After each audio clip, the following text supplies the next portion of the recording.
Hey guys, welcome to Little Helpful Files. My name is Lindsay. We do cash budgeting, mini savings challenges, and just life in general, all through the glory and by the grace of God. I thank you guys for tuning in today, and I am sorry for those of you that have been around and are familiar with my channel. I have been a little bit MIA, so I wanted to come on here while I had a little bit of time and while everything was fresh in my mind to give you guys some updates. So I think I'm going to do this as a two-part video because there's just a lot that has happened over these last few weeks, and I really want this to be a video that can empower and encourage somebody that may be going through something similar. So this is going to be all about pregnancy and birth. So if this is something that you are interested in, please stay tuned. If not, I would love for you to check out some of my other content and videos. And if you would please make sure to like this video and then subscribe to the channel if you like this type of content. All right, let's go ahead and dive into it all. So before we get into this, like I said, this will probably be a two-part video. I am not going to tell you what we ended up having, but as you can see, the outcome is good. So this is still a positive story, even though we had to go through so much to try to figure out what was going on with our baby, what was going on with my body, and to get the diagnosis. So if you are interested to see what we end up having and hearing more about the actual birth story, please stay tuned for part 2. But in this video, I am going to be going through kind of our diagnosis from what we went through and how we had to advocate and really, speak up for ourselves and for what we knew was going on with the baby. And my midwife worked fantastically with me, and so did my doctor. So I just want to remind you guys that if you're going through something like this, don't let medical professionals gaslight you or make you feel inferior, because it is your baby and it is your body, and you know when something is off or something is wrong. So please, please make sure to advocate. All right, so let's go ahead and kind of go through what was going on and how we ended up getting to the diagnosis at the end, because it was quite a journey. So for those of you that have been following along, this is my third pregnancy, and I have had a lot of different things going on within the pregnancy. I've had some weird things going on with my toes. They started off very itchy and painful, and then my one toe actually began to turn like a purplish black color. And I also had some bleeding early on and spotting, and then at 32 weeks, I woke up in the middle of the night totally wet and thought my water broke. So throughout that time frame, I was also having contractions on and off, and we were kind of trying to prevent preterm labor from happening. So there were a lot of things that we were trying to figure out, and one of the things was my toes. So I ended up going to get blood work with my doctor, and she did not discover the issue for my toes, but she did find some concerning numbers in my blood work results. So one of them being the alkaline phosphate was extremely elevated. So the ALP is normally elevated in pregnancy, but normally it's only 2 to 3 times. So it'd be in like the 200 or 300 range. And my first reading of the ALP came back at over 1600. So there were more blood tests and more ultrasounds that were to be done. I also had decreased fetal movement with the baby, and I already had a hard time feeling the baby because I also had an umbilical hernia that was very painful. So we ended up going for an ultrasound of a BPP, which is a biophysical profile. So this is to just check over baby, make sure baby's heart looks good, they're breathing good, they're moving, the fluid rate looks good, and all of that. So the first appointment, the baby did not do the diaphragm breathing. So I had to come back for a second, and there were some irregular heartbeats and some like elevated levels. So they referred for me to go to see a high-risk maternal fetal doctor. This is where the story gets very interesting, and things took a very crazy turn of events.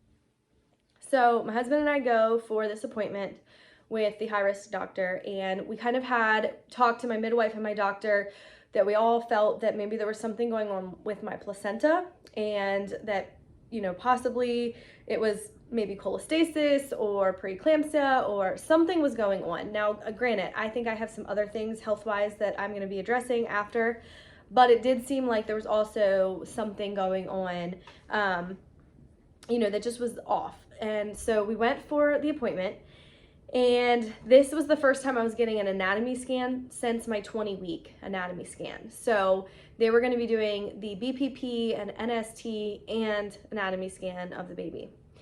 Now, when we went in, they were checking everything, and baby had a little bit of, it's tachycardia, I think. So a little bit of an irregular heartbeat at the beginning, but the ultrasound tech could not replicate it. So she just made a note of it, but the baby still ended up passing the BPP. However, then when they went to measure the baby, they were measuring the baby at 33 weeks. Now at this point, I was 36 weeks along in the pregnancy. And this is something that we were kind of concerned about. We had these feelings that like something wasn't quite functioning properly. So so the baby's measuring 33 weeks. I was at 36 weeks. In order for them to just fix this problem, they went back and decided to push out my due date. This was how they were addressing it or solving it, which I continued to question because I knew that the due date was accurate. And my 20-week ultrasound was only 5 days off of the due date. So at that point, you wouldn't change it. And my sister is also a nurse, and she also said that when you're 36 weeks, it's pretty much unheard of to change the due date at that point. So it was very frustrating because the doctor was extremely dismissive, and I brought up my ALP, and he just, basically said I have all these things going on and none of it was pregnancy related. So pretty much minimized the whole thing. Meanwhile, we leave and I'm still having these nights, and it would happen, every once in a while. So especially towards this last week, like I would have every other night going where I would not feel the baby moving. So it was just an eerie feeling. It was stillness. It was very difficult to sleep because I was very concerned, and, I had already been to the hospital twice. So I would do things to try to get baby moving, but it just made my stress levels much higher. So we ended up having another appointment to go back. And at this appointment, all they were doing was the BPP, which was kind of confusing because they had already seen some heartbeat irregularities, and they were not checking NST, and they were also not checking growth. So I talked to my midwife, and she got me in for a consultation with the hospital that was, affiliated with them. So I go to this appointment, and I talk to the doctor that was there on call, and I explained to him everything that was going on and all of my concerns. Now, this point, it's been a week and a half, and we still had not gotten my bile acid results back, which would tell if it was cholestasis, because my sister did have that, and apparently it does run in the family. It's hereditary. So it is common that if somebody has had it, like if my sister having it, I could have had that as well. So we were waiting for this bile acid result, but in the meantime, I just knew that baby wasn't moving in the same way, and baby hadn't really grown. I hadn't been gaining weight. So there was just like so many different things going on.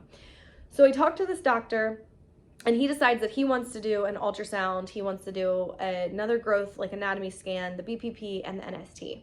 And essentially, what he comes to the conclusion of is that the baby is not growing, like the baby is still measuring at 33 weeks, and that he agreed that I needed to be induced by 38 weeks, but he would not go against the maternal fetal high risk doctor. And at the appointment with the BPP, that doctor had recommended that we be induced by 39 weeks, but again, he had my due date pushed out, so that was technically being induced past my due date. It was an absolute mess. So I was very frustrated leaving the hospital because this doctor at the hospital agreed with us that there were some concerning things, there was something going on. He also suspected that it was IUGR, which is the intrauterine growth restriction. So I was like not sure what to do. I felt like, I had just spent weeks having like so many appointments. I mean, I had my blood work taken every other day. We were having multiple ultrasounds and all of these different doctor's appointments. So the bile acid result ended up coming back in the normal range. And that is what made me then feel like, okay, there's still something going on though. So it's not cholestasis, which I was grateful for, because usually you want to induce between 36 to 37 weeks, depending on how high your bile acid level is. But after the doctor confirmed that he agreed with us, but basically told us we had to go back to the high risk maternal fetal and argue with them to change my due date back and to basically bump up my induction to have it sooner, I just didn't know what to do. My sister ended up talking to me and my mom ended up talking to me, and everybody really, really encouraged me to get a second opinion. Now at this point, I was 37, so this was 37 weeks that day, that Wednesday. And, you know, even with IUGR, you are up against the clock, because once you go past 38 weeks, the chance of stillbirth increases. So knowing this, knowing the baby was moving less, knowing that like I just was feeling off, my body was off, I had my issues with my liver happening, my liver was inflamed, and that ALP number ended up rising to 3,600. And like I said, the ALP is normally within like the 200, maybe 300 range when you're pregnant. So the problem was nobody knew what to do with the information. That Thursday, I ended up going into a different hospital again, because that night I had no movement. It was very eerie, very still. It's just the weirdest feeling when you know that you have a baby growing inside and you don't feel them at all. So when I got up, I mean, I did feel a few little movements, but like they were just so minimal. So I went into the hospital and basically went through the whole story with the people there. And nobody could understand why they would change my due date when the baby was clearly showing that they were not growing anymore. So they ended up ordering more blood work, another ultrasound, BPP, NST, all of the things. And at this point I was having like some very minor contractions, very, very spread out, not very intense at all. So they did the ultrasound, and again, this is now the third ultrasound that we had for a growth scan within 2 weeks. The baby was still measuring at 33 weeks, and the head and the abdomen were actually measuring at 32, but they average it that the baby was measuring 33 weeks, and I was 37 and 1 at this point. So they pretty much told me, you know, I could go back to the other place, or they could send me to a different maternal fetal high risk doctor, which I said absolutely. I said I do not want to go back to that other doctor again. He was condescending and didn't listen to us. He was dismissive and didn't think that any of this had to do with issues, you know, within my pregnancy. So we decided that that would be the best method. Everybody at the hospital was pretty much prepared for induction, but I guess I had to have this appointment with high risk in order for that to move forward. I'm not really sure. I didn't understand all of that, but I was praying like crazy through all of this, because God had been telling us from the beginning that everything was going to be okay. However, when you know what God is telling you and you know his promises, but you see that things are not okay, you know that you've got to continue to fight. And there were times where I did not feel like it. I was exhausted. I was mentally drained. I was stressed out. I had 2 other kids, obviously, to be taken care of, and they were having to go with different people when I was at all these appointments. So there was just so much to process and so much going on. But I knew that, you know, for our baby's life and for the safety of myself, the baby, the whole process, I needed to continue to push. And for those of you that don't know, I had been planning a home birth.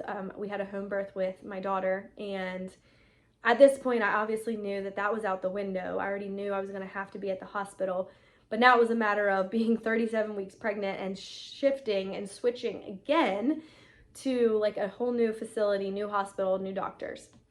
So I was just praying before this appointment for the maternal fetal at the new location, because I just wanted somebody to hear us. I wanted somebody to truly look at everything that was going on and hear us out and like understand that there was something that was off. Something was not adding up right. And baby, I think, was trying to give us signs and tell us what was going on, but nobody would help us.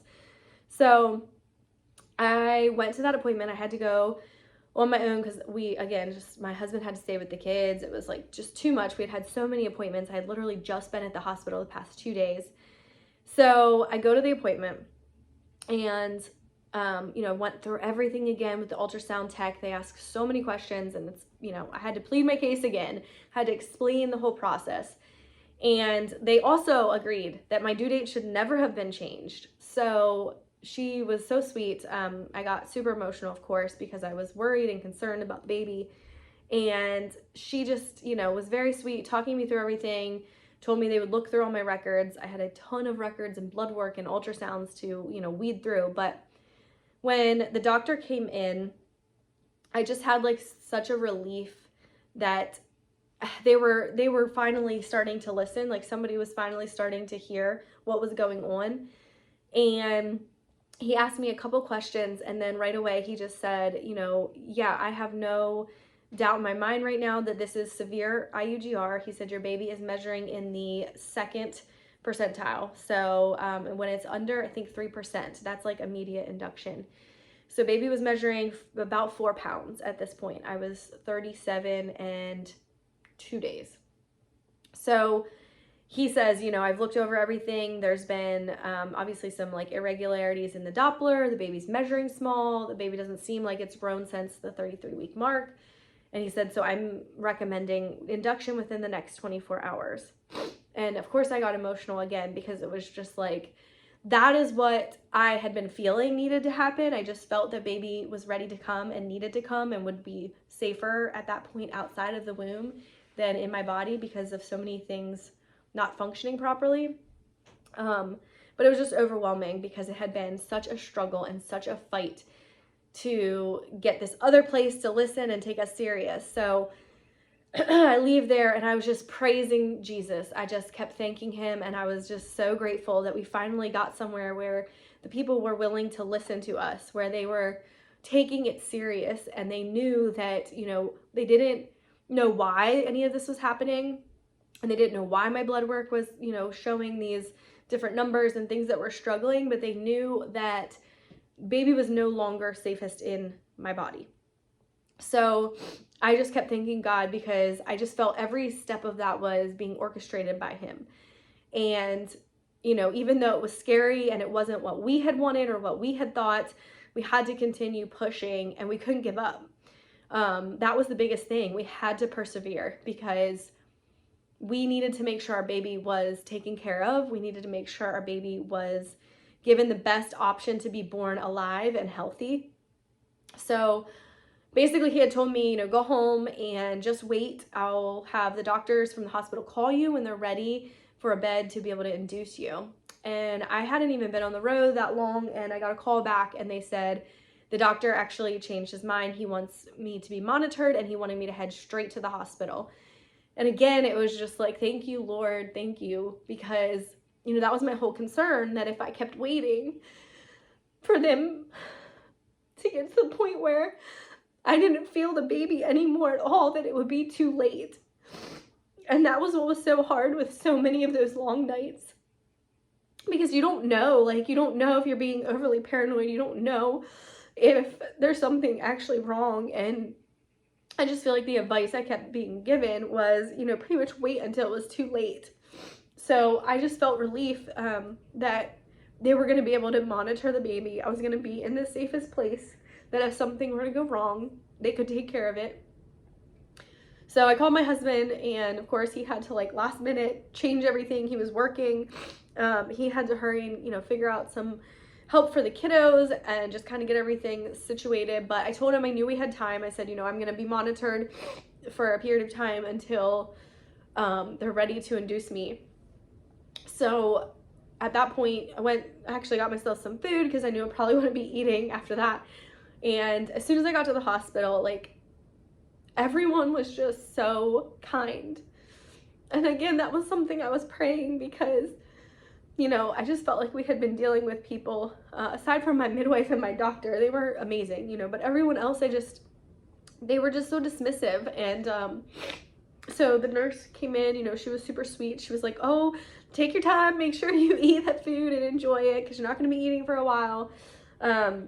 So I did that, and they hooked me up to all the monitors to track baby's heart rate and contractions and all of that. And yeah, basically it was a crazy amount of emotions that rushed in on that Friday, because it just felt like such relief that finally somebody was listening, and finally we were going to be able to do what was needed to try to get this baby brought earthside, healthy and alive and here. And that's all I kept praying. I kept praying, that we would just be able to meet our baby and that baby would be okay. So that is our crazy journey, getting diagnosed with IUGR, severe IUGR. I am just so grateful that I didn't listen to that doctor, and I'm grateful that every time I felt something was off, or my husband and I would talk, or I prayed and I was like, I know that things are going to be okay, but right now things are not okay. That gave me enough to push forward to like say, all right, well, we need to figure out why they're not okay right now. What is going on? So I just pray that this encourages you to keep moving forward and to keep pushing. If you're in this situation, or if you're pregnant, something's going on and you're not being heard, or you're dealing with a similar scenario, just make sure that you speak up and make sure that you question them, because again, you know your body best, you know your baby, you know what's going on, and we have got to start being our own advocates. We have to be confident and not be intimidated by some of these doctors that want to just dismiss us off and have, no care, because again, they're seeing so many patients a day. I know most of the systems are totally overwhelmed, but this is our life, our baby's life. This is important, and it's really challenging. It really is, because there were definitely times where I doubted myself. I felt like a crazy pregnant lady. I felt like I was being, just like overly cautious or concerned, but looking back, like, no, I know that all of these things were necessary. Each step was getting us to where we needed to be and where God was placing us, so that our baby could be getting the care that they needed. So that is this crazy journey. If you're ever 36 weeks or beyond and someone tries to change your due date, do not let them, because that is absolutely crazy. We've talked to so many nurses and doctors now that all agree that that should have never happened. And there was no clinical reason for that. If anything, it actually confirmed our, concerns, and really confirmed the diagnosis of IUGR, because baby was measuring small. So if you'd like to hear more about the birth story, which is just as wild, I feel like, because we didn't know where that was going to go. It was a very just delicate process, because knowing baby was so small and I was early, they weren't sure, how things were going to go. So stay tuned for that. Check in for the next video that will come out for part 2. And guys, I just pray whatever the Lord is telling you, or however he is navigating you, listen to him and let go of your own plans, let go of your own ideas. Because if I had held on to my own desires with this whole pregnancy, with labor, with delivery, I don't know where things would have been. If you feel that things are off and you feel that you need second opinions, don't be afraid to get them. Yes, we're gonna have more medical bills than we expected, but it's the price. It's priceless. Like, I would pay whatever I needed to make sure that our baby was healthy and here and alive. So that doesn't even compare, to just the blessing and the relief that we have now that everything was addressed and everything was taken care of in the way that it needed to be. All right, guys, thank you so much for tuning in, for listening. And again, I'm just praying that this can be an encouragement to somebody out there that may be going through a similar situation, or maybe just needs that reassurance, if you're already kind of in it, to keep going, keep pushing, persevere, and just don't give up. All right, y'all, continue to trust in the Lord. Look to him through every trial, tribulation, and storm that you go through, because he is a good and loving Father, and he is faithful enough to help you through whatever you might be facing. All right, see y'all in a video soon. God bless.